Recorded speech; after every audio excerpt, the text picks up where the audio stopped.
आखिर एक great Nicobar project क्या है? इसको लेकर खूब चर्चाएं हो रही हैं और खूब आरोप प्रत्यारोप भी चल रहे हैं। तो इसके बारे में बात करते हैं, जानते हैं। और देखिए, ये हमारा प्यारा भारत है। ये अंडमान निकोबार देखने को मिल रहा है, ये बंगाल की खाड़ी है, ये अरब सागर है, ये लक्षद्वीप देख रहे हैं आप लोग, ये हिंद महासागर है, यहाँ ये श्रीलंका है, पाक जलडमरू मन्नार की खाड़ी भारत और श्रीलंका के बीच आप लोगों को देखने को मिल जाएगी। तो 166 वर्ग किलोमीटर में फैली इस परियोजना में एक ट्रांसशिपमेंट बंदरगाह है, एक बिजली संयंत्र, एक हवाई अड्डा और एक नया शहर बनेगा। ये इस इलाके को हिंद महासागर और सुएज नहर और दूसरे अहम वैश्विक व्यापारिक मार्ग से जोड़ने के लिए डिजाइन किए गए हैं।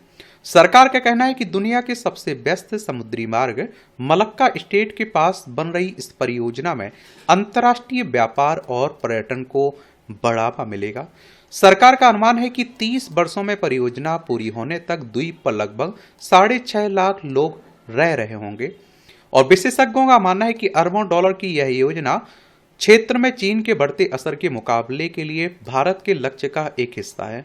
प्रोजेक्ट से द्वीप की जनजातियों को कैसा खतरा है?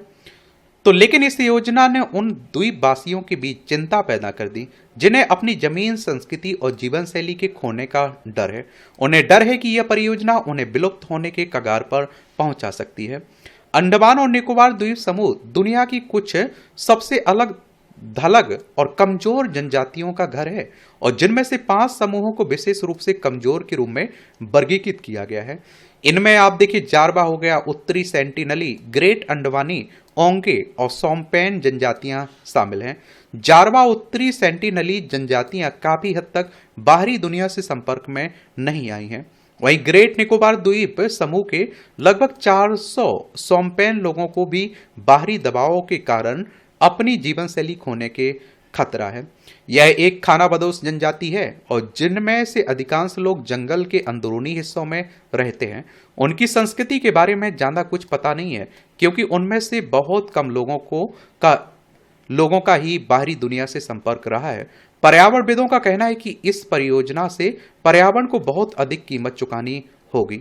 भारत के पर्यावरण मंत्रालय ने कहा कि परियोजना के लिए द्वीप के कुल क्षेत्रफल का केवल 130 वर्ग किलोमीटर या फिर 14% हिस्सा ही साफ किया जाएगा। फिर भी यहां लगभग 9.5 लाख से अधिक पेड़ हैं और विशेषज्ञों का कहना है कि वास्तविक संख्या इससे कहीं अधिक हो सकती है। अब पर्यावरणविदों ने जताई चिंता भी। साल 2024 में 39 अंतर्राष्ट्रीय विशेषज्ञों ने चेतावनी दी कि यह प्रोजेक्ट सोम्पेन जनजाति के लिए डेथ सेंटेंस की तरह हो सकता है। उनका कहना है कि इस प्रोजेक्ट की वजह से यहां बाहरी आबादी बढ़ेगी और जिससे बीमारियां फैल सकती हैं और इस वजह से जनजातीय अस्तित्व पर खतरा हो जाएगा। इसके अलावा अक्टूबर 2025 में कई पर्यावरणविदों, शोधकर्ताओं के सामूहिक समूह ने सरकार को पत्र लिखकर इस प्रोजेक्ट को रोकने की मांग की थी। उन्होंने इसके पर्यावरण पर गंभीर प्रभाव की बात भी कही थी। और इस प्रोजेक्ट के बारे में बात करते हुए इकोनॉमिस्ट माधव गाडगिल ने बीबीसी मराठी को बताया था, सरकार हमेशा यह दावा करती है कि जंगल का केवल एक हिस्सा ही साफ किया जाएगा, लेकिन जो इंफ्रास्ट्रक्चर आप बना रहे हैं उससे ज्यादा प्रदूषण पैदा होगा और उसका असर पूरे हैबिटेट पर पड़ेगा। इकोलॉजिस्ट का कहना है कि द्वीप के दक्षिण पूर्वी हिस्से में स्थित गलाथी बे पर इसका असर पड़ेगा, जो सदियों से विशाल लेदरबैक समुद्री कछुओं के अंडे देने नेस्टिंग का स्थान रहा है।